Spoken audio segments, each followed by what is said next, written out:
सभी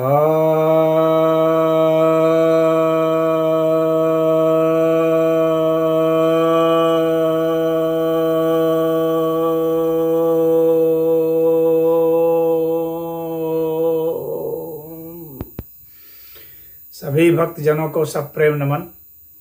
भक्तों, आज मैं आपके समक्ष महर्षि पतंजलि के योग सूत्र ग्रंथ के तीसरे अध्याय, जिसे विभूतिपाद भी कहते हैं, के 13वें सूत्र की व्याख्या करने जा रहा हूँ। यह 13वां सूत्र कहता है, अतेन भूतेन्द्रियेषु धर्म लक्षणावस्था परिणामा व्याख्यातः। अर्थात इससे ही, यहाँ पर इससे जो है चित्त के परिणाम से मतलब है, तो कह रहे हैं कि इससे ही भौतिक तत्वों में, इंद्रियों में धर्म लक्षण और अवस्था के परिणाम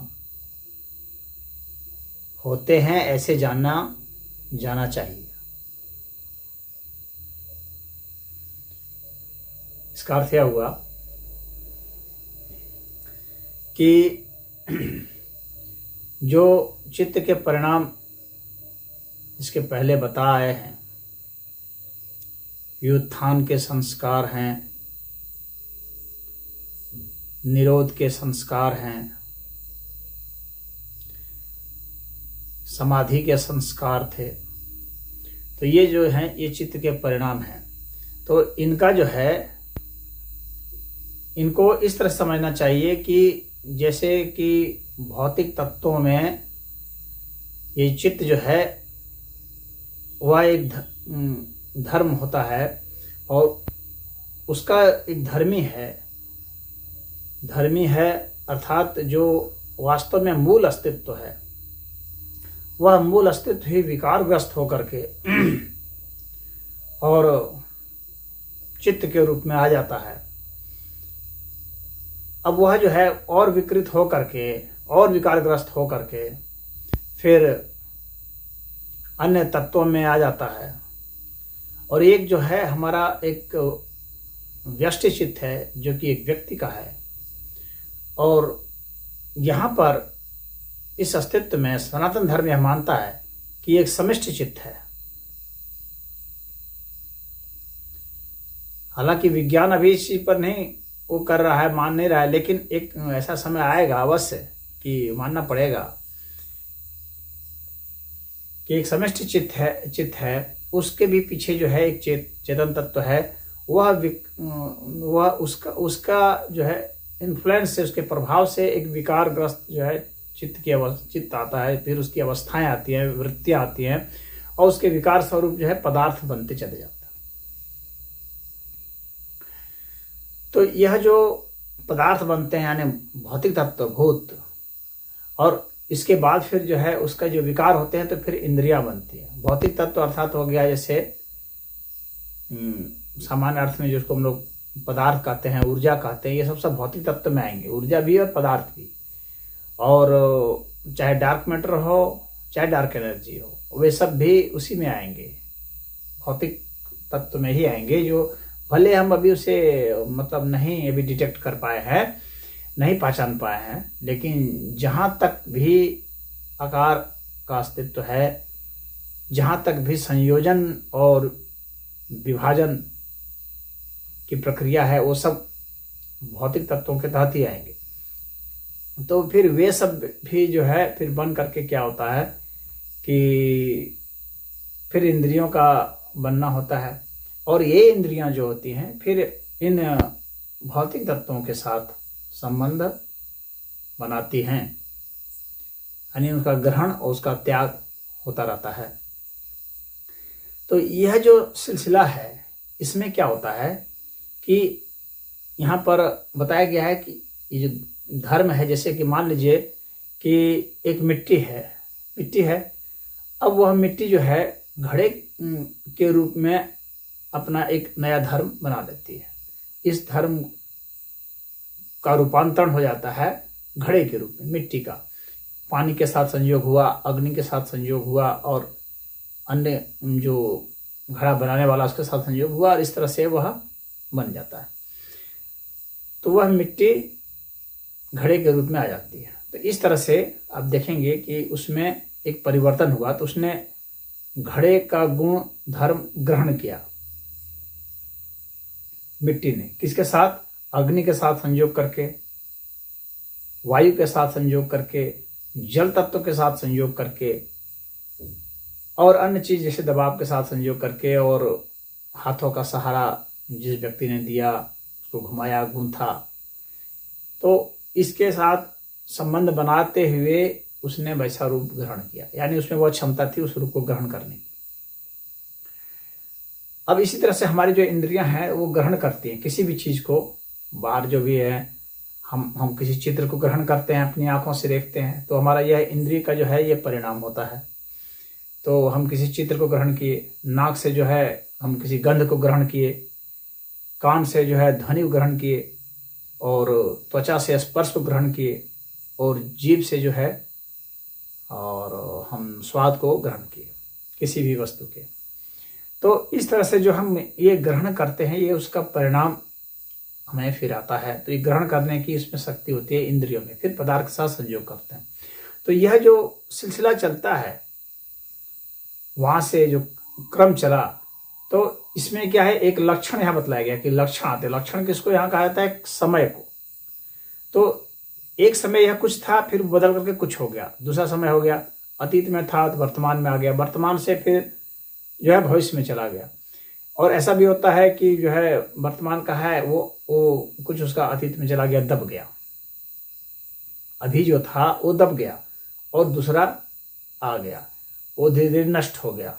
तो यह जो नष्ट होने की धीरे धीरे क्रमशः जो प्रक्रिया है, या उदित होने की, उदय होने की जो क्रमशः जो प्रक्रिया है, ये सारी प्रक्रिया यानी ये जो समय है यह, और जो धर्मी हैं वह, यानी इंद्रियां, पदार्थ, और यहाँ समय का जो कारक भाव आ गया वह, चित्त आ गया वह, और बाहर का भी अस्तित्व आ गया वह, चेतना है वह, ये सारे मिल करके एक जो कॉम्प्लेक्स बनाते हैं, एक जटिल जो मिश्रण, एक अवस्था बनाते, इसी को अवस्था कहा गया यहाँ पर। तो अवस्था परिणाम, तो ये सारे मिल करके एक अवस्था बनाते हैं।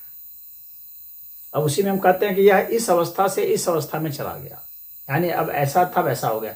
लेकिन और उसमें जब हम अवस्था कहते हैं तो उसमें टोटल हर चीज इंक्लूड होती है,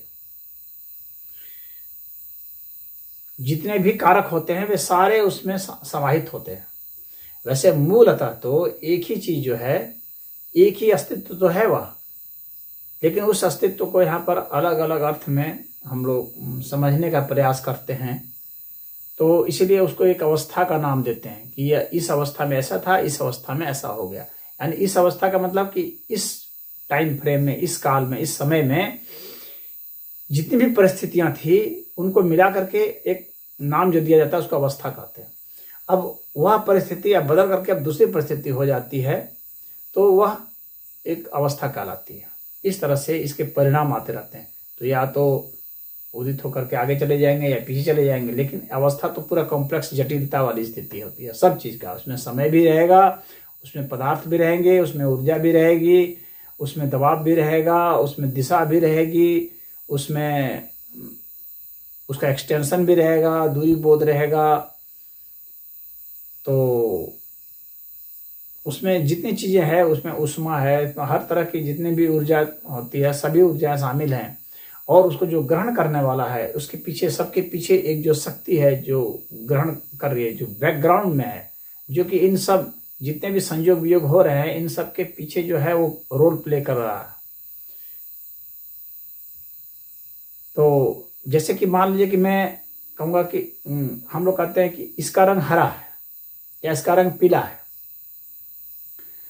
तो इसका रंग पीला है तो ऐसा क्यों कहते हैं? तो हम लोग इसमें कुछ चीज छुपा लेते हैं, नहीं बोलते हैं। जैसे कि हमारे अनुभव से इसका रंग पीला है, तो हमारा अनुभव जो है इसमें छिपा लिया जाता है, शब्द खाली कहते हैं यह पीला है, ऐसा हम कहते हैं।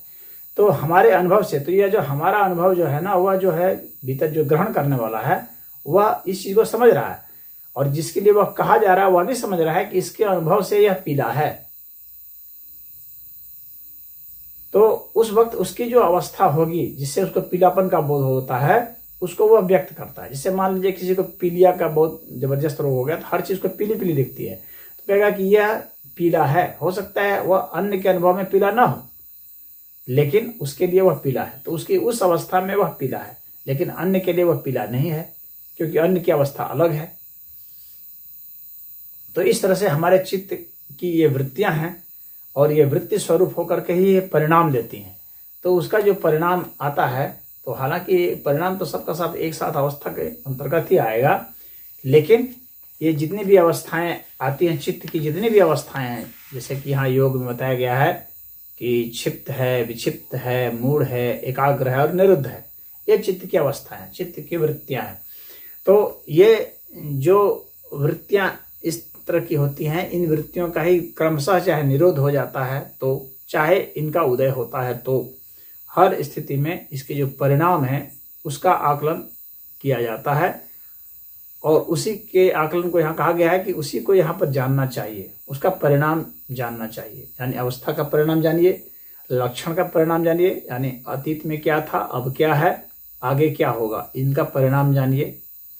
और इसके अलावा फिर उनके धर्म जानिए कि पहले का धर्म इसका क्या था, शीतलता इसका धर्म था, कंपन इसका धर्म था, या क्या इसका धर्म था, इसका जो भी धर्म था पहले क्या था, अब इसका धर्म क्या है, पहले इसका इफेक्ट परिणाम क्या आता था, अब क्या परिणाम आता है। तो यह उसके धर्म थे। तो जो है सत, रज और तम, ये तीन जो है गुण थे। तो इन गुणों के ही परिणाम सब फिर आते हैं, ये विकार के रूप में आए थे। तो पहले जो चित्त थे उसके जो है इस तरह के विकार होते गए, और चित्त हमारा ग्रहण करता गया इनको, या दबाता गया, संस्कार बनाता गया, ये सारे परिणाम आते चले गए और वे परिणाम वहाँ संग्रहित होते चले गए। लेकिन कुल का कुल एक अवस्था के रूप में ही इसको हम लोग मानेंगे, और उसमें से एक अवस्था का निरुद्ध हो जाना, दूसरी अवस्था का उदय हो जाना, और एक ऐसी स्थिति आ जाना कि अवस्थातीत हो जाना, यानी हम अवस्थाओं से परे हो गए। यानी ये जितनी भी चीजें थी जो कि भिन्न भिन्न प्रतीत होती थी, अब ये सब जो हैं अब एक अस्तित्वगत अवस्था के रूप में है, जिसको कि हम कहते हैं अवस्थातीत हो जाना। क्योंकि पूरा अस्तित्व जब हमको एक साथ हमको फील हो जाता है, महसूस हो जाता है, ये भिन्न भिन्न जो अभी हमें बोध होते हैं, नाना बोध जो हमें होते हैं, यह नानापन समाप्त होकर के जब अनंतपन हो जाए,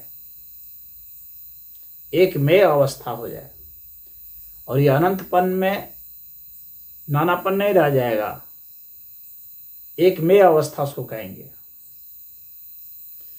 तो उस एक में अवस्था को ही अवस्थातीत अवस्था वास्तव में कहते हैं। तो इस तरह से इसके परिणाम है। यही पतंजलि जी कहते हैं कि ये जो वास्तव में क्या है कि ये भिन्न भिन्न नहीं होकर के बस वह अस्तित्व जो है उसका भिन्न भिन्न प्रकार से हम बोध करते हैं। हमारे इंद्रियां जो है भिन्न भिन्न हिसाब से उसको महसूस करती हैं, और उनका जो परिणाम इस तरह से आता है वो भिन्न भिन्न तरह से जो प्रकट हुए हैं, जो पूरी कंटिन्यूटी है उसमें कहीं गैप नहीं है। एक चीज दूसरी चीज में बदल रही है तो उसमें कोई गैप नहीं है, लगातार अभी कोई वर्तमान में है और वो भविष्य में चली जाए, तो अभी से करके भविष्य में जब इफेक्ट गया यहाँ से वहां तक, तो वो एक कंटिन्यूअस था, वो वहां ब्रेक नहीं थे। और उसी तरह से अतीत से उदित होकर के अभी वर्तमान में जो आया है तो वो एक कंटिन्यूअस है, निरंतर है, वो उसमें कोई ब्रेक नहीं है। तो ये जो सारे परिणाम है तो इसको कहते हैं कि ये वास्तव में जो हमें लगता है कि एक यहाँ से उभर के आएगा, लेकिन अगर हम पूरा का पूरा समग्रता में देखें तो हमें लगेगा कि ये सब जो है पूरा अस्तित्वगत मामला एक ही है बस। तो एक में अवस्था है यह, यानी ऑनलीनेस है, ये पूरा अस्तित्व ही एक तरह से व्यवहार कर रहा है, और हम उसके एक एक एस्पेक्ट को देखते हैं, एक एक हिस्से को देखते हैं तो कहते हैं कि हाँ यह अलग है। दबाव को देखते कहते हैं ये दबाव है, गर्मी को देखते हैं कहते हैं ये गर्मी है, ध्वनि को देखते हैं ये एक ध्वनि है। तो हम एक एक एस्पेक्ट को देखते हैं, क्योंकि हमारी इंद्रियां इस तरह से समझ पाती हैं, हमारा दिमाग समझ पाता है, हमारी इंद्रियां महसूस कर पाती हैं। लेकिन पूरा अस्तित्व तो एक साथ ही कुछ व्यवहार कर रहा है, एक साथ ही घटना को अंजाम दे रहा है, उसमें सभी की भूमिका आ रही है और वे सब उसके अंतर्निहित हैं, इंट्रिंसिक हैं वह। तो ये इंट्रिंसिक प्रॉपर्टी है इसका पूरे अस्तित्व का। तो वही यहाँ पर पतंजलि जी कह रहे हैं कि ये पूरा अस्तित्व जो है वह एकमेव की अवस्था में है, लेकिन इसके इस तरह से परिणाम जो भिन्न भिन्न हमें ज्ञात होते हैं, ऐसा हमें समझना चाहिए। तो इसमें इतना ही। और